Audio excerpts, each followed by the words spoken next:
Munculnya tornado api semakin memperparah kebakaran hutan yang melanda wilayah Los Angeles. Diketahui pusaran api menyeramkan itu terlihat berputar di tengah kebakaran Palisades di Los Angeles pada Jumat 10 Januari 2025 malam. Kepala Meteorologi Fox 11 Adam Krueger mengungkap penyebab munculnya tornado api ini. Krueger menyebut tornado api terjadi ketika angin kencang bertemu dengan aliran udara panas yang naik dari api.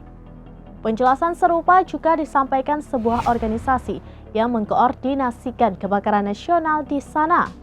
Disebutkan pusaran api merupakan kolom udara dan gas panas yang berputar naik dari api. Ketika udara dan gas naik, mereka juga membawa asap, puing, dan bahkan api. Kondisi itu menyebabkan munculnya pusaran api seperti video yang beredar di media sosial. Sementara kebakaran tersebut menyebabkan jumlah korban jiwa terus meningkat. Masih banyak orang yang hilang dan pencarian di lokasi kebakaran masih berlangsung. Kepala Pemadam Kebakaran di Los Angeles menyebut kebakaran tersebut sebagai salah satu bencana alam yang paling merusak dalam sejarah Los Angeles. Meskipun ribuan petugas pemadam kebakaran telah dikerahkan, namun kebakaran di sebagian besar masih belum dapat dipadamkan. Kehancuran dan kerugian ekonomi negara yang disebabkan oleh kebakaran ini diperkirakan mencapai puluhan miliar dolar Amerika Serikat.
Demikian informasi terkini Syeda Ralun. Saksikan terus beragam informasi lainnya. Jangan lupa like dan share seluruh akun serambinews.com.